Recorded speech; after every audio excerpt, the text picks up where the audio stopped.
Hello everyone. I hope आप सबका AIB 19 paper काफ़ी अच्छा गया है। सुबह से मुझे मैसेजेस एंड कॉल्स तो आ ही रहे हैं आप सबका ये कहते हुए कि मैम काफ़ी अच्छा गया है, एग्जाम हॉल से बड़े खुश होके बाहर निकले। I am very happy to receive all these messages and from the bottom of my heart congratulations आप सब के लिए, बिकॉज आप सबने बहुत मेहनत की है, कंसिस्टेंटली मेरा एडवाइस मानते रहे, मेरे गाइडेंस में पढ़ते रहे and you deserve it. So congratulations to all of you जो अभी बड़े खुश हैं। बट ये वाला वीडियो जो है ना, ये सिर्फ ये बात कहने के लिए नहीं है। आज का जो पेपर है AIB 19 का पेपर, उसके बारे में मुझे आप सबसे काफ़ी चीज़ें डिस्कस करना है, काफ़ी मेरा इंसाइट्स आपसे शेयर करना है, इसीलिए मैं ये वीडियो बना रही हूँ। इनफैक्ट आज जैसे ही मैंने पेपर देखा, मैंने ना थोड़ा टाइम लेके उसको सॉल्व किया।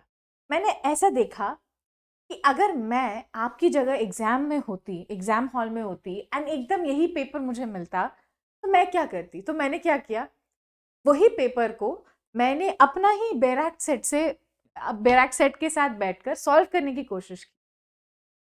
पर मैं तो टीचर हूँ, प्रैक्टिसिंग एडवोकेट हूँ। तो जैसे ही मैं वो पेपर सॉल्व कर रही थी स्टूडेंट बनकर, मेरे मन में काफ़ी सारे विचार ऐसे भी आए। तो आज के वीडियो में ना मैं दो विचार आपके साथ शेयर करूंगी, as a practising advocate, as a teacher जो इतने AIB स्टूडेंट्स को मेंटर कर रही हूँ, मुझे पर्सनली ये पेपर कैसा लगा। एंड जैसे एज अ स्टूडेंट मैं आपकी जगह पे होकर जब मैंने ये बैराक से सॉल्व किया, तो ये पेपर मुझे कैसे लगा। तो फटाफट चलते हैं, आज का पेपर कैसा था और मेरा क्या राय है इस पेपर के बारे में, वो डिस्कस करते हैं। अब हाउ इज द पेपर का क्वेश्चन, तो I know depends on student to student, but मेरे हिसाब से बोलूं तो ये एक्चुअली में थोड़ा डिफिकल्ट पेपर ही था।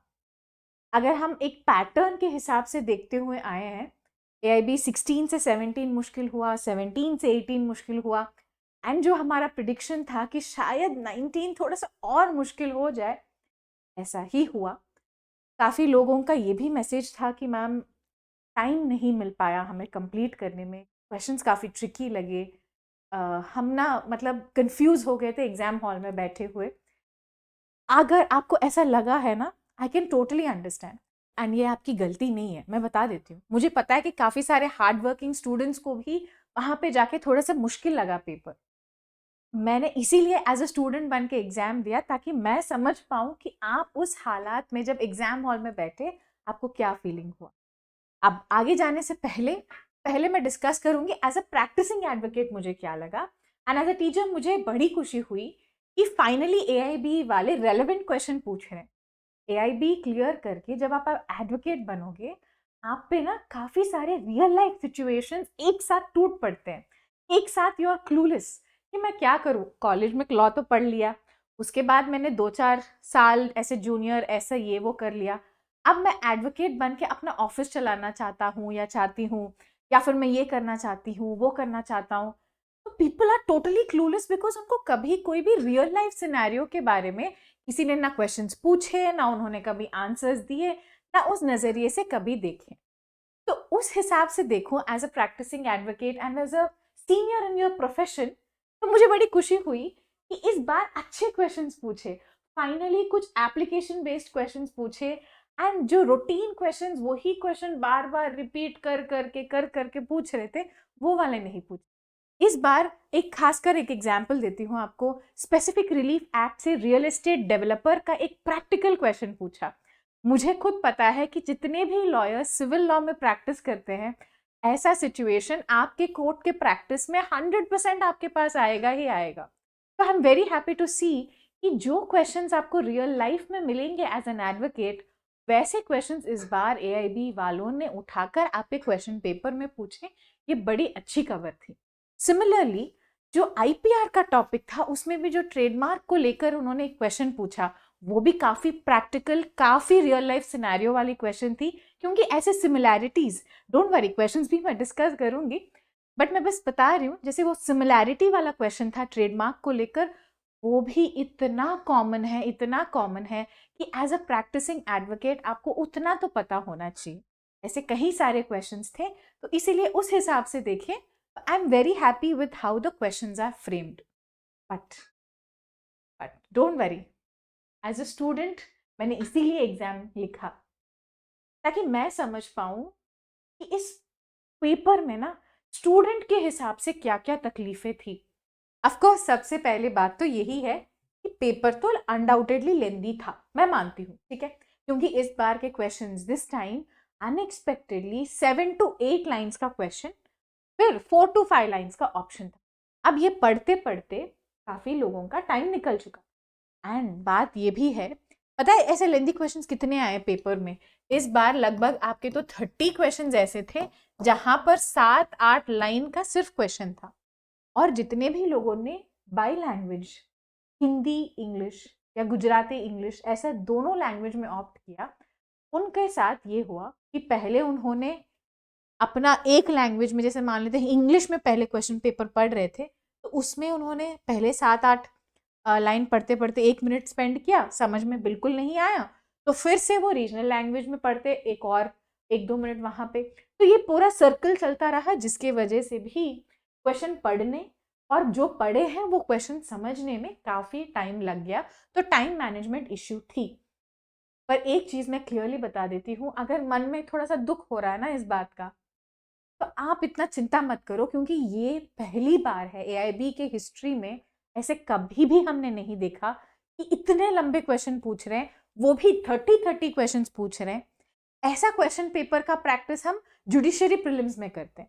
यूजीसी नेट का जो लॉ का पेपर होता है वो लेंदी होता है, उसमें ऐसे ही क्वेश्चंस आते हैं, असर्शन रीजंस आते हैं, मैच द फॉलोइंग आते हैं, मल्टी करेक्ट आ जाते हैं, लॉन्ग लॉन्ग ऐसे केस लॉ केस का एप्लीकेशन बेस्ड क्वेश्चंस, ये सब उसमें करते हैं। तो कोई बात नहीं, अगर आपको लगता है कि मैम मैंने मेहनत किया है बट फिर भी ना पेपर में पूरा खत्म नहीं कर पाई क्योंकि टाइम का इश्यू रह गया, तो कोई बात नहीं, this was really really unexpected, आप भी एक्सपेक्ट नहीं कर पाए थे इस चीज को। अब मेन चीज तो ये है कि लेंदी तो था, पर अगर क्वेश्चंस थोड़े इजी होते तो आप शायद कर लेते। आप खुद देख लीजिए, ये आज का पेपर एआईबी 19 पेपर का ब्रेकअप है। आप देखिए, इंडेक्स विद बैराक, यानी वो वाले क्वेश्चंस जहां पे आपको बैराक का पहले इंडेक्स से सही सेक्शन आइडेंटिफाई करना है एंड अंदर जाकर बैराक के अंदर जाकर थोड़ा बहुत सब्जेक्ट नॉलेज अप्लाई करके बैराक से आंसर ढूंढने वाले क्वेश्चन कितने हैं आप खुद देख लीजिए। 40% आपके क्वेश्चंस तो ऐसे टाइप के हैं। अब ऐसे क्वेश्चंस के लिए सिर्फ बैराक आपके हाथ में है, उससे काम नहीं चलेगा। अब ये तो है हमारा नया सरप्राइज, धमाका सरप्राइज आज का, सारे एप्लीकेशन बेस्ड क्वेश्चन। अब एप्लीकेशन बेस्ड क्वेश्चन देखिए 30%, यानी 70% तो आपका यहीं पे हो गया पूरा पेपर का। एंड जो मेमोरी बेस्ड है, जैसे कि आपका केस लॉज हो गया, वैसे केस लॉज तो 2 ही आए हैं जिन्होंने भी काफी टाइम वेस्ट किया है मेरे एडवाइस के बावजूद भी। आप खुद देख ही लीजिए कि इस बार पेपर में कितने आए हैं। मेमोरी बेस्ड में बहुत सारे ऐसे हैं, जैसे टॉट्स हो गया, मुस्लिम लॉ के क्वेश्चंस भी मुश्किल आए हैं, पब्लिक इंटरेस्ट लिटिगेशन, इन सब के लिए जहां पर बैराक नहीं था। और मैं बार बार कहती आई हूं कि ये आप पहले से पढ़ के जाए, वो 15%, यानी आपका तो 85% ऑफ द पेपर, 100 में से लगभग 85% ऑफ द पेपर ऐसा पेपर गया है जहां पर सब्जेक्ट की अंडरस्टैंडिंग के बिना, लॉ पहले से पढ़े बिना आपका पेपर नहीं निकल पाएगा। उन्होंने पेपर ऐसा सेट किया है, ये ना मैं बता नहीं रही हूं, यही बात जब मैंने 3-4 महीने पहले बोला था ना, कुछ लोग कमेंट्स में कह रहे थे कि मैम आप ना फालतू में डरा रहे हो। देखिए, मैं डरा नहीं रही थी, तब मैंने यही बताया था कि मैं आपको चेतावनी दे रही हूँ, डरा नहीं रही हूँ। एंड इस बार का पेपर आप खुद देख लीजिएगा, ये पेपर का ही ब्रेकअप है, मैं कहीं और से नहीं बता रही हूँ। उन्होंने पेपर सेट ही ऐसा किया है कि अगर आपको पास करना है तो कॉन्सेप्ट्स पढ़ के जाना पड़ेगा, कॉन्सेप्ट नहीं पढ़ेंगे तो एप्लीकेशन ऑटोमेटिकली एग्जाम में नहीं आएगा। अब आप खुद ही देख लीजिए, जो डायरेक्ट इंडेक्स बेस्ड क्वेश्चंस आते हैं, यानी जहां पर इंडेक्स जो बैराक का फर्स्ट पेज होता है वहां से जो करने वाले क्वेश्चंस होते हैं, वो अब कम हो गए, डिक्रीज हो गए। इस बार तो टोटल 13 क्वेश्चंस ही मुझे पेपर में दिखे जो आप बैराक से कर सकते हो।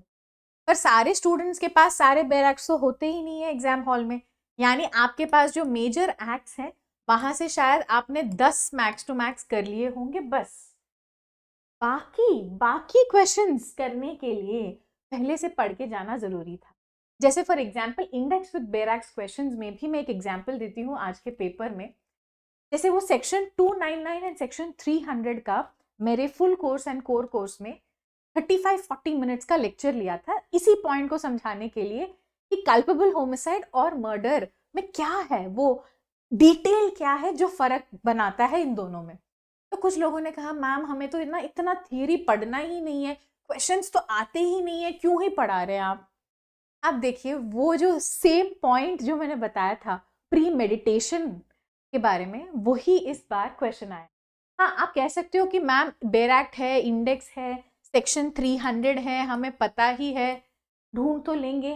हाँ, ढूंढ तो लोगे, पर वो जब कॉन्सेप्ट जो एक बहुत ही फाइन कॉन्सेप्ट है डिफरेंस का वो नहीं समझेंगे तो ये वाले क्वेश्चन नहीं कर पाएंगे। एंड पहले ना ये वाले ज्यादा थे, यानी AIB 16, 17, 18 में ये फर्स्ट कैटेगरी के क्वेश्चंस थोड़ा सा ज्यादा थे।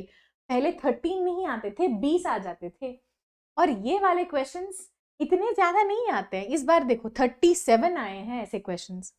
पहले ये 30 होता, आपको तो टोटल 45 ही चाहिए था तो लोग क्लियर कर लेते थे। इस बार उन्होंने पेपर, आप खुद देख लीजिए ना, सेट ऐसे किए हैं कि जो लोग बिल्कुल नहीं पढ़ते हैं वो तो क्लियर नहीं कर पाए, ऐसे उन्होंने बनाया।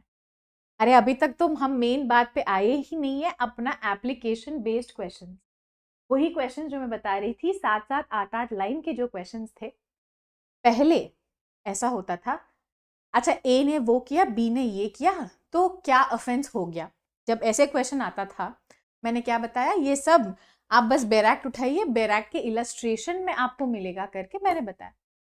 क्योंकि अब तक जो भी हमने क्वेश्चंस देखा, कब से, AIB जब से स्टार्ट हुआ है, AIB 1 से लेकर AIBE 18, लास्ट 18 इयर्स के पेपर्स में हमेशा उन्होंने जब भी एप्लीकेशन बेस्ड क्वेश्चंस पूछे, उन्होंने सीधा सीधा सेक्शन के इलस्ट्रेशन से ही पूछे।